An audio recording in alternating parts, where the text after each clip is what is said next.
Magandang umaga sa inyo, Sir Bob. Tawagin niyo na akong JV, taga Caloocan. Engineer, single at ready to mingle. Pero dahil sa kasabikan ko na magkajowa, muntikan na akong mawala sa mundong to. Nangyari lang to last year. Habang nagsascroll ako sa Black App, ay nahumaling ako sa ganda ng Samal Island sa Davao. Nag-file pa ako ng leave noon 2 months before. Tapos niyaya ko na rin yung isa kong kaibigan at umuo naman ito. Pero last minute ay bigla ito nag-back out dahil may emergency sa pamilya. Kesa sa masayang ang araw ng nalalapit na flight sana namin, ay tumuloy na lang akong mag-isa at nangako naman sa akin yung kaibigan ko na hahabol na lang siya. Pagkarating ko ng Davao ay dumiretso ako sa pinabook kong hotel na nasa Davao City. Matapos yon ay nag-ikot-ikot muna ako sa ibang lugar ng Davao since first day ko pa lang naman. Kinabukasan nun, nagmadali na ako para maarating agad sa Samal Island. 15 minutes lang naman daw ang biyahe sa ferry boat papunta doon. Mula sa inatatayuan ko na malapit sa park ay kitang-kita ko ang Samal Island. Sa sobrang pagkamangha ko nga, hindi ko na malaya na tinatawag na pala ako para sumakay ng ferry. Nang maarating kami sa island ay maraming activities ang pwede mong pagpilian at una kong gustong gawin ay ang hiking dahil maaga pa naman. Kabilin-bilina ni Manong tour guide sa amin na huwag lilingon sa likod kapag may sumitsit. So para sa akin ay baka panakot lang ni Kuya yon para sa kanya lang kami nakatingin. Tinawanan ko na lang yon at hindi sineryoso yung sinabi niya. 6 pala kami nun kasama yung tour guide. First stop namin ay tamang picture lang kami. Manghang-mangha ako sa sobrang ganda ng view. May lumapit sa akin na isang lalaki na sa unang tingin ay kasing edad ko lang at nakiusap kung pwede ko raw ba siyang kunan ng picture dahil isasend niya sa girlfriend niya. Bigla tuloy akong nainggit samantalang ako ay ipagyayabang ko lang sa mga kaibigan ko. After noon ay nag-start na kaming mag-hike. Hindi ko man lang naramdaman ang pagod sa pag-akyat dahil kay Aaron, yung lalaking may GF na panay picture. Hindi siya naubusan ng kwento, lalo na tungkol sa girlfriend niya. At akalain mo yon na pangalawang beses pa lang niya dito. Pero nung time na yon ay hindi kasama yung kanyang jowa dahil may inasikaso raw itong mahalaga. Nang maarating na kami sa pinakatuktok, habang nagpapaliwanag yung tour guide, ay may panaysitsit akong naririnig. Nung una ay hindi ko to pinapansin kasi wala din naman akong pake. Pero ito si Aaron na nakarinig din ng sitsit, baka sa mukha niya yung takot. Tinapik ko siya at sinabihang wala lang yon.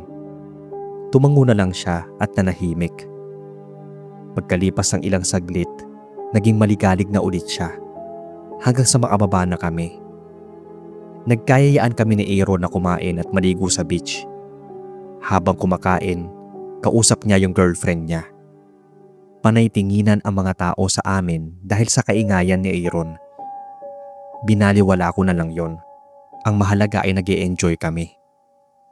Bago kami maapag-check-in sa kanya-kanyang room sa resort, ay nag-ikot-ikot muna kami at napadaan kami sa isang souvenir shop nila doon.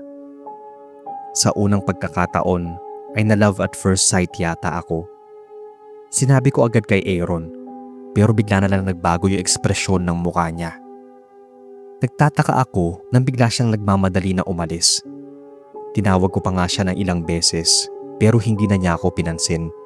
Kaya hinayaan ko na lang siya at sinamantala ko ang pagkakataon na makilala yung babae na dahilan para mapabilis yung tibok ng puso ko. Napag-alaman kong si Jenna yung pangalan niya at lokal siya sa Samal Island. Ewan ko, pero humaling ako na humaling sa kanya. Hiningi ko nga yung number at social media niya. Niyaya ko rin siyang kumain sa labas ng araw din na yon. Natuwa ako nang hindi man lang ako nahirapan dahil kaagad siyang pumayag. Pagkatapos noon ay bumalik na ako sa room ko at nagbakasakali na makita ko ulit si Aaron. Kinatok ko siya sa room niya pero walang sumasagot. Kaya inisip ko na lang na baka gusto rin niyang mapag-isa. Naghanda na ako para sa pagkikita namin ni Jenna mamayang gabi. Medyo kinakabahan pa nga ako na sobrang excited. Habang naghihintay ay nagpahinga muna ako at tamang scroll sa Blue App. Nag-send din ako ng picture sa kaibigan ko at minamadali ko na siyang pumunta dito. Nag-inform sa akin na isasama daw niya yung girlfriend niya. Nang inggit pa talaga sa akin, pero pinagmayabang ko na may nakilala ako dito at sigurado na ako sa kanya. Tinawanan lang ako ng kaibigan ko. Ang sabi niya, masyado raw akong atat at nagmamadaling magkaroon ng jowa. Sa gitna ng pagpapahinga ay biglang may kumatok sa pinto. Agad ko naman itong pinagbuksan. Pumungat sa akin ang weird na itsura ni Aaron. Mukha pa itong naligo sa putikan. Tinanong ko siya kung saan galing at ang tanging naitugon lang niya ay hindi raw niya matandaan. Nagkwento siya na nag-away daw sila ng girlfriend niya at hindi niya raw nakontrol yung sarili at nakapagbitiw ng masakit na salita. Sa totoo lang, hindi ko alam kung anong ipapayo ko sa kanya noon. Pero ang nasabi ko na lang na imbis na pairalin ng init ng ulo ay maging kalmado lang para maging maayos ang pag-uusap. Sinabi ko rin na hayaan niya muna at mamaya na niya suyuin ito. Pinabalik ko na lang muna si Aaron sa kwarto niya para makaligo at makapagbihis dahil puro putik nga siya. Kinagabihan, sa pagkikita namin ni Jenna, marami akong nalaman tungkol sa kanya. Napagkwentuhan din namin yung kapatid niya at yung kanyang boyfriend. Habang nagkukwento siya ay parang nagiging pamilyar sa akin yon. Tinanong ko pa nga kung anong pangalan ng kapatid at boyfriend nito. Tugma sa pangalan ng nakilala ko kaninang umaga. Sinabi ko sa kanya na kasama ko si Aaron kanina. Naiiyak si Jenna nang marinig ang mga sinabi ko at nagpaalam na umuwi na siya. Nag-over akong ihatid siya pero ayaw niya. Naiwan naman akong tulala ng gabing yun na nagtataka at nangihinayang din. Bakit kaya bigla na lang siyang naapektuhan nang malaman niyang kasama ko si Aaron at wala ang girlfriend nito? Imbis na dumiretsyong pasok ako sa kwarto ko, ay naisip kong puntahan si Aaron. Kinatok ko ng kinatok yung pinto niya pero walang sumasagot. Hinanap ko siya sa paligid, pati sa mga pinuntahan namin. Inisa-isa ko rin tingnan yung mga nagiinuman sa bar at sa restaurant sa resort. Pinuntahan ko rin ang trail sa hiking kaninang umaga at nakita ko ang isang pamilyar na bulto. Natuwa naman ako nang makita si Aaron. Tinawag ko siya at lumingon naman ito sa akin. Pero malungkot yung mukha niya. Bigla siyang naglakad papasok sa madilim na gubat. Kahit kabado ay sinundan ko pa rin si Aaron. Hawak ko yung phone ko at binuksan ng flashlight. Dahan-dahan ako naglakad. Malayo-layo na ang nilalakad namin ni Aaron pero hindi pa rin niya ako kinakausap. Nasa unahan ko lang siya at walang imik. Nang makarinig ako ng sit-sit pero naalala ko yung bili ng tour guide namin kaya hindi ako lumingon nun. Biglang huminto si Aaron at walang takot na nilingon kung saan nanggagaling yung sit-sit na yon. Saka naman biglang bumuhos ang malakas na ulan. Kaagad kong hinila si Aaron para bumalik na kami dahil delikado na rin sa kinaroroonan namin. Pero parang wala siyang naririnig. Ayaw ko rin naman siyang iwanan doon mag-isa kaya patuloy pa rin ako sa paglalakad. Kakasunod ko kay Aaron ay natalisod ako sa malaking ugat ng puno na naging dahilan ng pagbagsak ko. Nawala na sa paningin ko noon si Aaron. Nung pinilit kong bumangon ay ramdam ko yung sakit ng buong katawan ko at parang napilayan pa nga. Tinawagan ko si Jenna at sinabing nandito ako sa gubat. Hindi ko rin alam kung maniniwala ba siya sa akin pero bahala na. Ilang saglit pa ay may narinig akong nag-aaway, boses ng isang babae at lalaki. Humingi ako ng tulong pero hindi nila ako pinapansin. Hindi ko alam kung ano nang nangyayari sa kanilang dalawa. Basta ang narinig ko na lang ay isang malakas na sigaw ng babae na para bang nagmamakaawa. Yung lalaki naman ay nagwawala. Dahil sa likod ng pinagsasandalan kong puno nagmumula yung ingay ng dalawa kaya hindi ko makita yung mga pangyayari. Naapag-message pa nga ako sa kaibigan ko. Nang parang may malakas na puwersang biglang humampas sa ulo ko.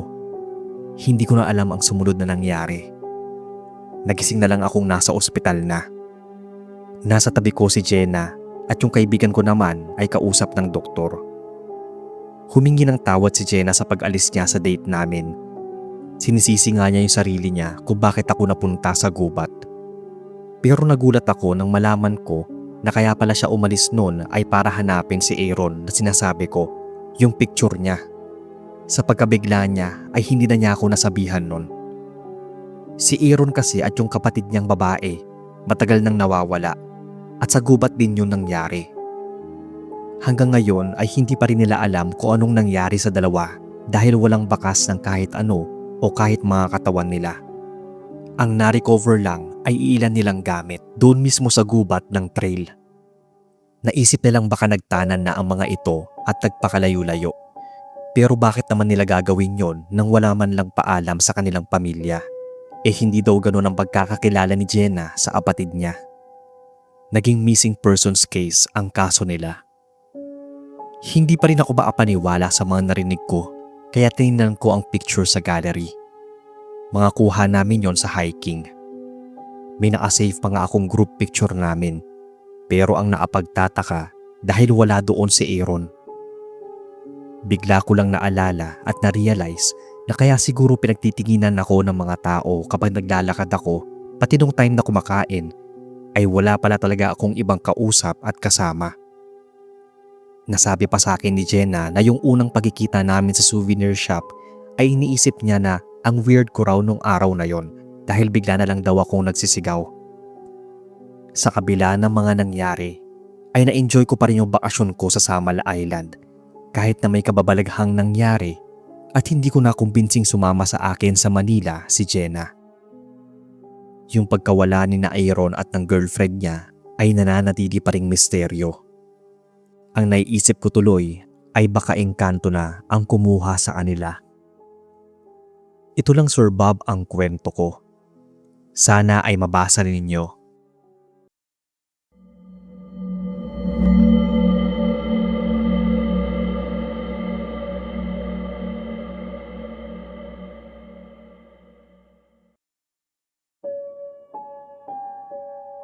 Mapagpalang araw sa inyo Sir Bob at sa lahat. Tawagin na lang akong Sheena, taga Davao del Norte. Gusto ko lang pong i-share ang isang nakakakilabot na karanasan ko dati na mahirap kalimutan. Nangyari ito taong 2015 nang high school pa lang ako. Nagmamay-ari po yung pamilya ko ng 2 ektaryang lupain. Ang kalahati po ay pinatayuan niya ng rental homes at yung kalahati naman ay ginawang maliit na farm kung saan nakatirik yung bahay namin. Karamihan sa mga tanim na naroon ay mga mangga at nyog. May mga gulay din kami at kahayupan. Tanda ko pa noon na may mga bago kaming renters. Sumama ako kay mama para mag-assist sa mga bagong uupa sa bahay. Isang family of 5. May kasama silang uugod-ugod na matanda, 2 malnourished na bata, isang tahimik na dalaga na siguro kaedaran ko lang, at nasa 30s na babae. Actually, hindi naman sa panlalait. Pero kung titingnan mo sila ay para as silang may mga sakit na nakakahawa. Nakaramdam ako ng konting kilabot lalo na nang magkasalubong kami ng mga mata nung ginang. Emily yung pangalan niya. Nanay niya yung matanda at anak niya yung 3. Hindi ko alam kung marunong ba siyang magbasa ng isipan kasi mabilis niyang sinabi kay mama na huwag daw kaming mag-alala. Hindi raw nakakahawa ang karamdaman ng mga kasama niya dahil hereditary ito. Pero hindi nabawasan yung kilabot na naramdaman ko noon. Hindi ko alam kung anong pangkabuhayan nila. Tuwing umaga ay palagi kong nakakasalubong si Aling Emily na papunta sa palengke. May lagi itong dalang maliit na basket. Ang napapansin ko pa na may tumutulupang dugo mula rito. Mas lalo tuloy akong nakaramdam ng kakaiba kay Aling Emily. Pero dahil ako yung laging inuutusan ni mama na mag-abot ng gulay sa kanila, ay nagkunwari na lang akong hindi takot. Makalipas ang ilang linggo, kumalat sa lugar namin ang balita na may inaswang daw sa kabilang bayan. Isang bata, butas ang tiyan nito, wala nang mga laman loob at wakwak ang dibdib. 2 linggo din na ganoon. Naalarma na yung taga sa amin. Maaga na kaming pinapauwi. Bawal na nga ang group project.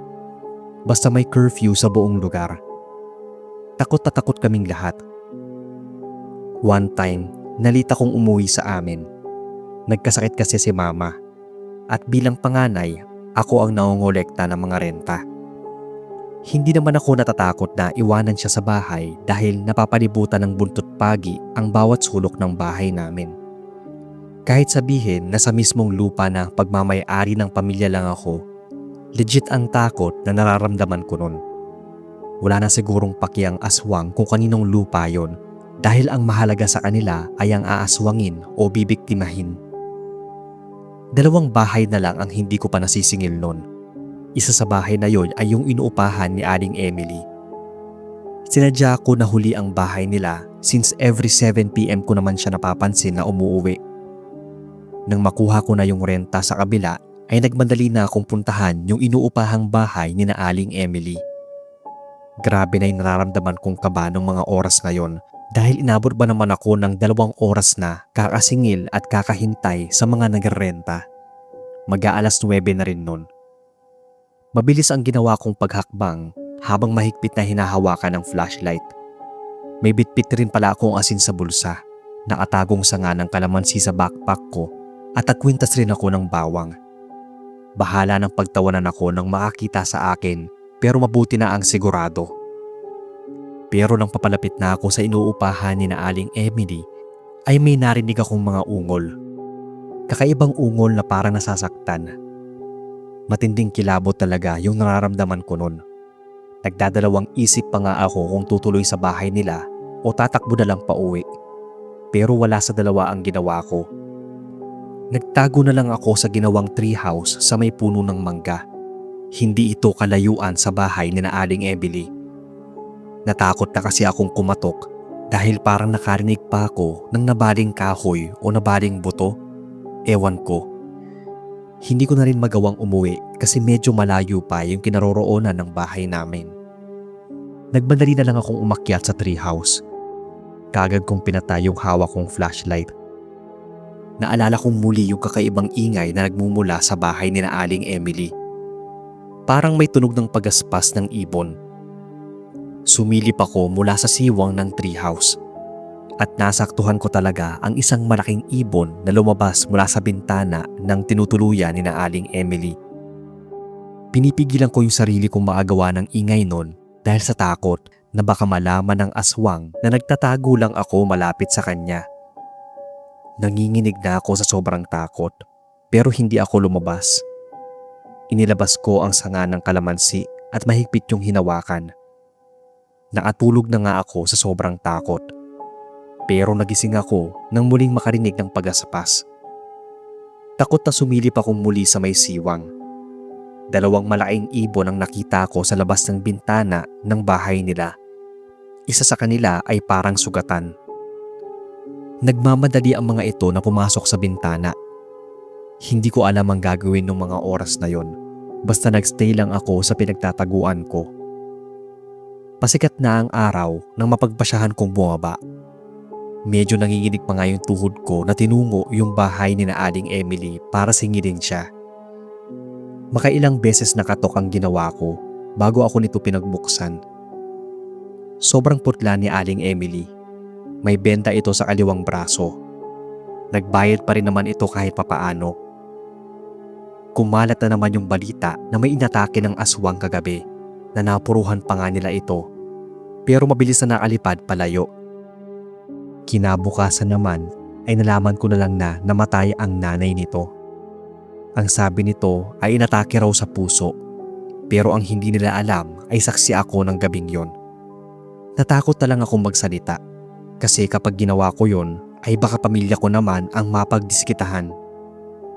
Makalipas ng ilang araw ay namatay din si Aling Emily. Siyempre kami ang may-ari ng bahay kaya kami na lang yung nag-asikaso. Wala kaming kilalang ibang kamag-anak nila o kung sino. Hindi rin mahanap yung 3 niyang anak. Basta para na lang silang naglaho. Kinuwento ko lang lahat ng mga nalaman ko sa pamilya ko matapos ang mga pangyayari. Nagulat din sila sa revelasyon ko. Pero mabuti at safe naman kami. Parang nagpapasalamat na nga rin kami na hindi namang gagambala pa yung pamilyang yon. Magpasa hanggang ngayon, kapag naiisip ko tong experience na to, hindi pa rin ako makapaniwala na sa akin siya nangyari. At kakapainig sa mga horror stories tulad ng channel nyo, ay marami-rami din pala kami na nakasaksi ng tungkol sa aswang. Hanggang dito na lang ang kwento ko, Sir Bob. Thank you sa inyong oras and more power sa inyong channel.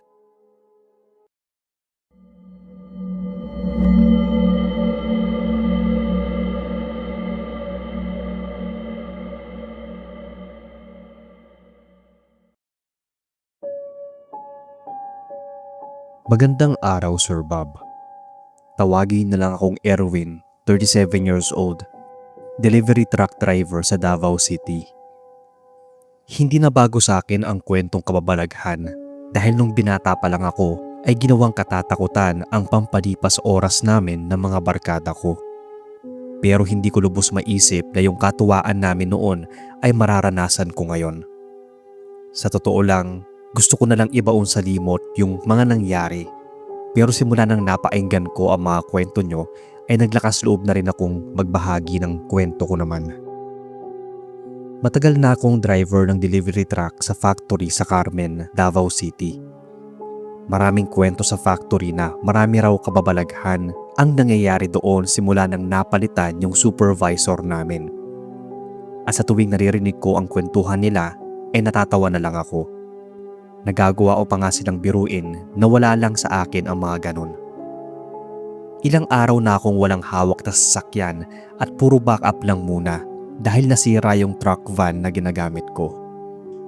Hapon ang dumating yung boss namin. Sinabihan niya ako na kunin muna yung isang van sa talyer at yung ginagamit ko naman ay kailangan palitan ng pyesa. Hindi ko alam kung bakit.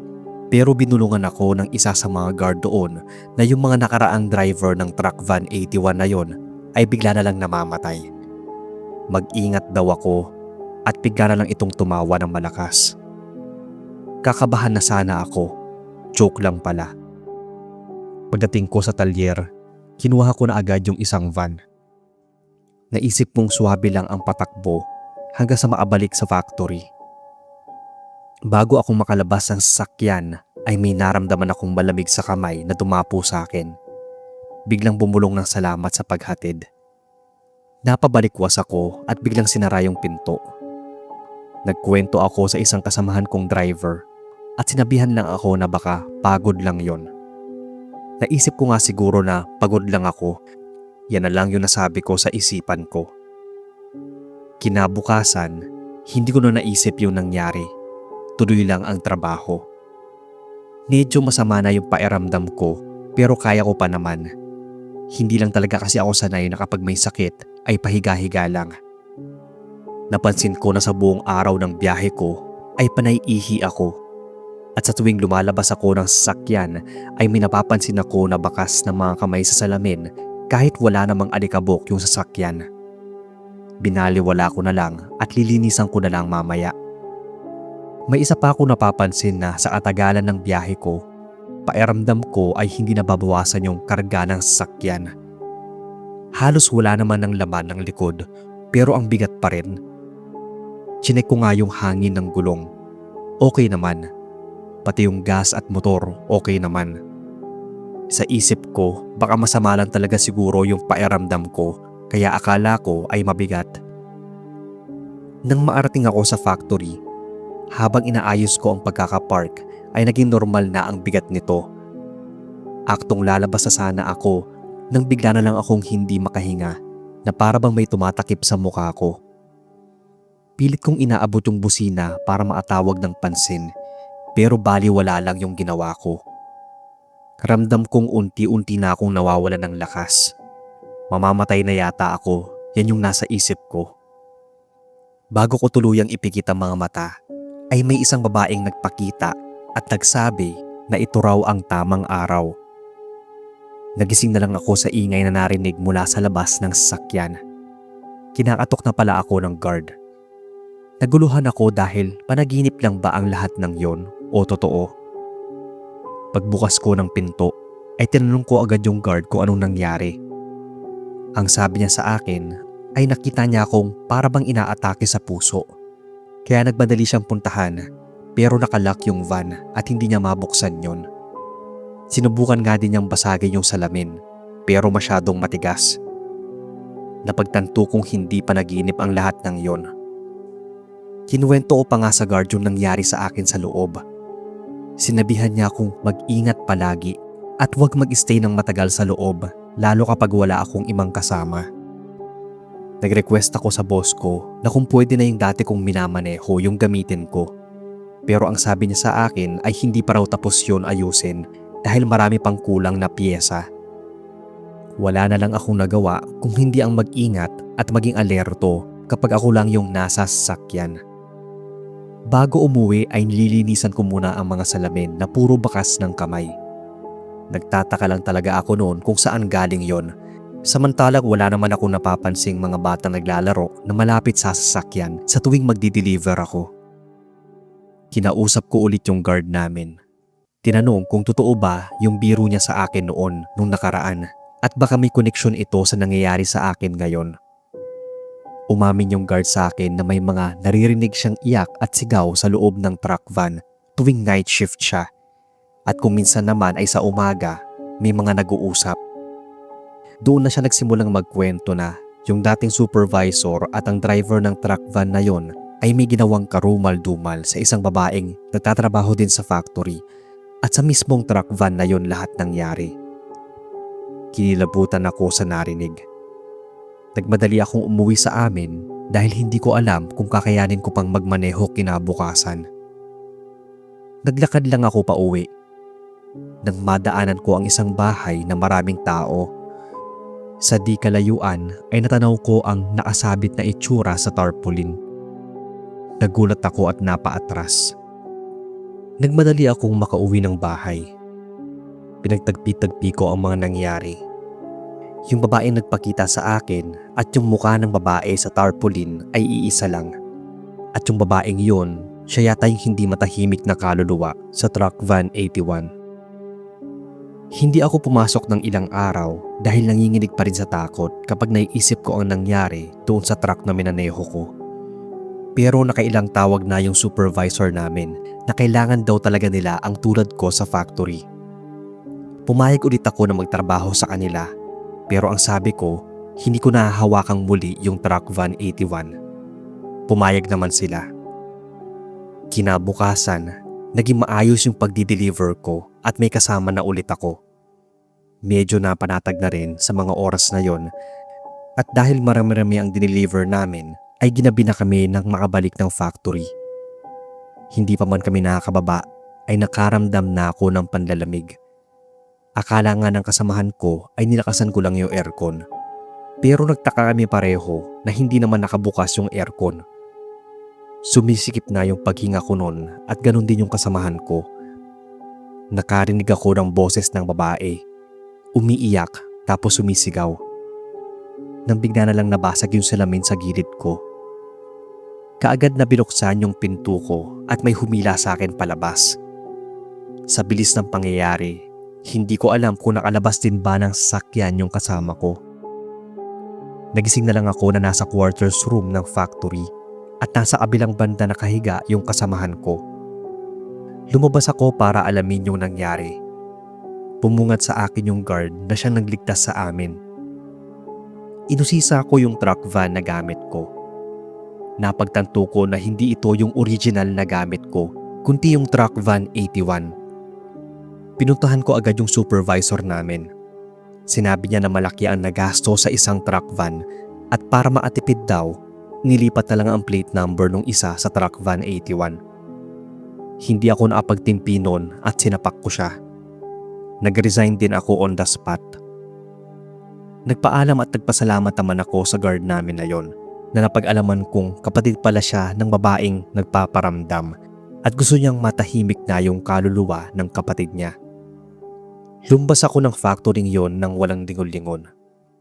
Dumiretso ako ng simbahan at pinagdasal ang kaluluwa ng babaeng yon at ng mga napagbuntungan ng kanyang pagpaparamdam o paghihiganti.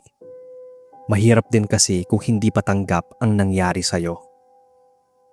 Hanggang dito na lang Sir Bob ang kwento ko. Masyado nang mahaba to. Noong una nga, nag-aalinlangan akong ikwento dahil baka mamaya ay walang maniwala. Pero bahala na siguro sila. Kung mapansin niyo po to ay salamat. Kung hindi ay salamat pa rin dahil kahit papaano, gumaan-gaan yung pakiramdam ko. More power sa inyong channel, sir. At God bless.